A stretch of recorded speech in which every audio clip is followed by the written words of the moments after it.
New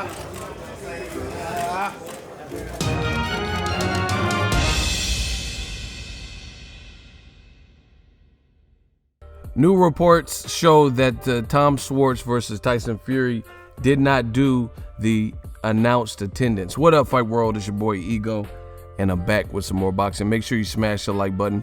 Also, subscribe to the channel for the latest and greatest in boxing. If you want to become part of the gang, notification gang, please hit the bell icon. Shout out to the Super Chat channel donations, the Venmo donations, and the Patreon family. We working. Now, man, new media. Old media just can't catch a break. So Tyson Fury just fought Tom Schwartz. I told you before the fight, after the fight, you got to put the win in perspective. Who did he beat? Who was the person he fought? Those types of things. ESPN tried to do their best to try to make it seem like this was this amazing feat that he was able to knock out Tom Schwartz. Just promoter stuff. I don't have a problem with promoting a fight, but the problem I have is ESPN did too much. Instead of, being fair, they abused this lineal champion thing that Tyson Fury keeps talking about. They abused this rags to riches, Cinderella, Rocky Balboa, come from behind type story about how Tyson Fury, listen, I respect him. I think he's a good fighter, but a lot of his demons and bad times came from mental health, he's saying, depression, and personal choices. It's not like, he had a bereavement, a death in the family or something that is uncontrollable. He could control beating Klitschko, and then how he chose to deal with, the pressures that come with that. And he's also changed his story. 1 minute Tyson Fury says there was a witchcraft, witch hunt. He said there was a witch hunt and nobody would give him credit for beating Klitschko, so he fell into depression. Now on ESPN, since he's joined with Top Rank, they're spinning it and they're saying that Tyson Fury fell into depression for a different reason, because he had conquered the mountaintop with Klitschko and he had nothing else to prove. So, he started getting into the wrong shit. So those are two different things. Now it's coming out. Shout out to Mike Coppinger and the reporters that did the research. Here's the tweet you guys see on the screen. It says announced attendance for Tyson Fury versus Tom Schwartz was 9,012. According to the commission report, which is obviously Nevada, because they have to file this information. According to the commission report pulled by Jake Donovan, 5,489 tickets were sold. 1,187 tickets were comps.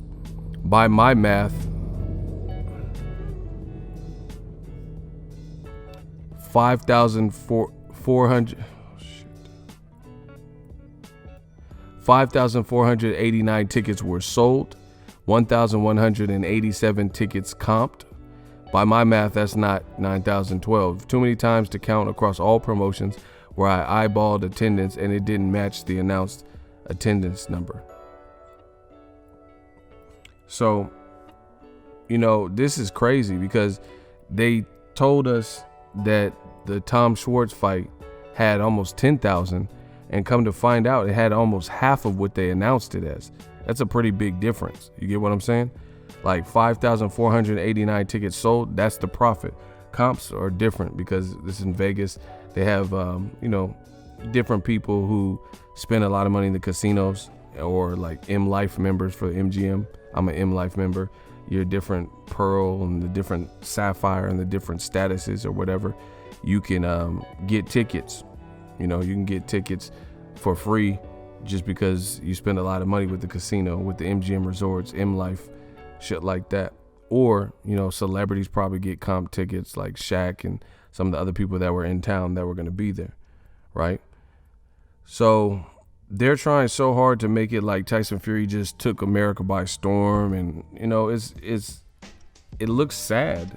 It looks sad because it's been pencil whipped. It's been falsified. They said he was this major star, and then come to find out, somebody did the research. Jake, reporter who writes for websites, he did the research, and what was filed says something completely different. Now, some people are going to say, oh, everyone does this, everyone inflates their numbers and stuff like that. But I don't really remember a time where somebody's numbers showed, that pure of a discrepancy. Like where they said it was a 9,000 draw and it was really 5,004, which is almost half. You know what I'm saying? Like we're talking about like doubling the number, not like 12,500 tickets and then we said it was 13.2. We're talking about two different things. So, it just goes to show you can't fake out the customers. The customers know what's going on. They know the fights they want to see. And in my opinion, I think Top Rank and Bob Arum owe ESPN a big fight. And, they're trying to use old media kind of tactics to make it look like the event is bigger than it is. Coming out to Apollo Creed and singing Aerosmith and hoping to go viral off of that stuff. But what about the actual fight? What about the opponent? Nobody knew who the fuck he was at all. And then you have your commentary crew who are trying so desperately to make Tyson Fury look like this, kind of like an all-action fighter and oversell the product. And it just comes across as flat and fake. It doesn't seem, there's a point in the telecast where Tim Bradley said that because Tyson Fury switched his position, he's the Terrence Crawford of the heavyweights. Like, that's a bit extreme. Terrence Crawford does that no matter who he's in the ring with, elite competition or not.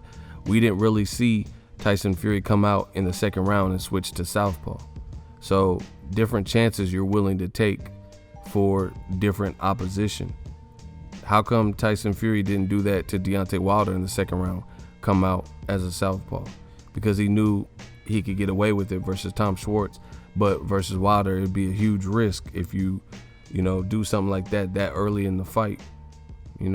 Tom Schwartz, nobody knew who he was.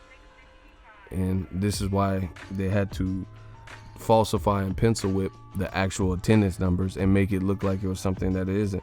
And this is devastating for old media because they'll be the first ones to, like, I don't even care about numbers like this. But the reason I have to talk about it is because there's evils out there in old media, and they put their touch and perspective on it. And when it comes to black fighters, often they're always scrutinized. When it's Al Heyman fighters, they're always scrutinized about what numbers they did and who did what and who sold what and who's the A side and shit like that.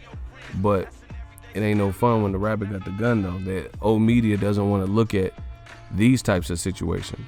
Like, they don't say nothing about Tyson Fury jumping out of negotiations to not fight Wilder when Wilder wanted their immediate rematch. They don't say nothing about saying the ticket sales sold 9,000 and it really did 5.4. They're not saying nothing. How come, I talked about this in my live stream earlier, how come it's new media has to keep bringing up these things? It's really embarrassing for old media because you get to see who's willing to try to protect a lie and who's advocating for the truth. They're making Tyson Fury like he just took America over and everyone's just going crazy in Vegas to see him fight an unknown fighter. Two guys from not from America.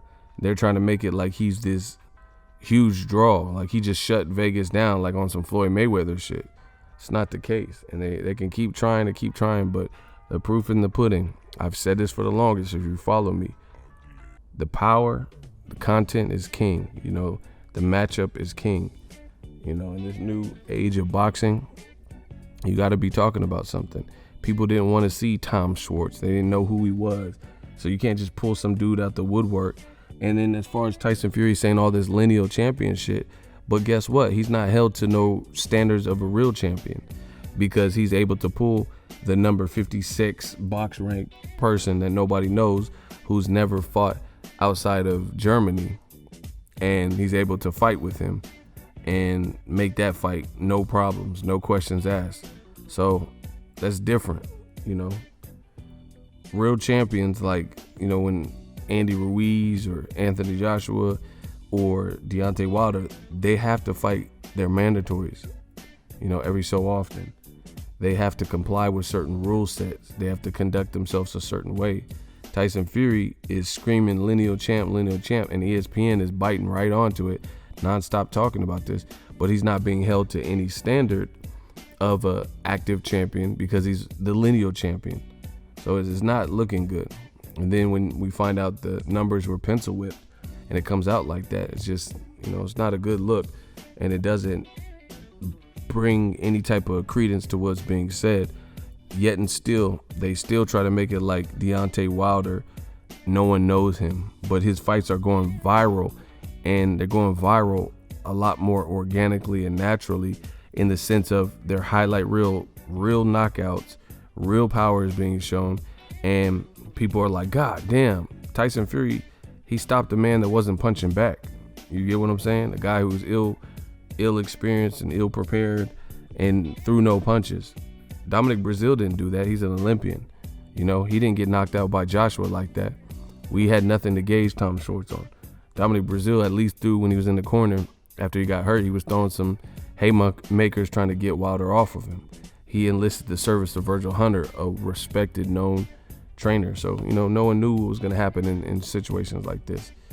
But they keep trying to feed us this stuff and hoping that fans are still gullible, as if social media and new media and the digital media age don't exist, where people aren't going to do the research or talk about it. And it just doesn't happen. Wilder is the biggest thing in boxing, especially with Joshua losing. Point blank period. People can get mad. People can say that what they want. Same thing like Andy Ruiz. Andy Ruiz has influenced a lot of people. And let Bob Arum talk about his former fighter, Andy Ruiz, and he's saying nothing but pretty much negative stuff like, oh, Andy Ruiz fought an imposter. I've seen Joshua fight, and Andy Ruiz didn't get the good Joshua. He got this fake. It's all too convenient to say that now, but if we all know if Andy Ruiz was still with Top Rank, Bob Arum would be singing his praises, especially having the first ever, historically, the first ever Mexican. So as far as I'm concerned, the biggest heavyweight stars are in America. Andy Ruiz and then Wilder, who's been doing it the longest at this level, and they could try so desperately to place these minorities back, the black and brown fighters, and make them look like they're not as popular as they are. They're not getting the fanfare, but it just feels, like I said, more organic with them. It doesn't feel like it's being forced upon you. And I think ESPN, they should try a better approach than to try to force feed this like storytelling aspect. People want to see good fights. People want to see great performances, who's the best, etc. But it's like forcing someone to like sushi when they don't like sushi. Tyson Fury is a good fighter. Nobody is taking that away from him, but they're forcing his story down your throat, this lineal championship down his throat. They're trying to make him, and then when it comes out, like the ticket sales, it looks bad because they're trying to make you believe he's this massive star, and then the numbers and the following don't match up. They're like, oh yeah, no one knows Wilder. I remember Tyson Fury himself, he did an interview and he walked through LA before the Wilder fight, and he was asking people who Wilder was, and people allegedly knew who he was but didn't know who Wilder was.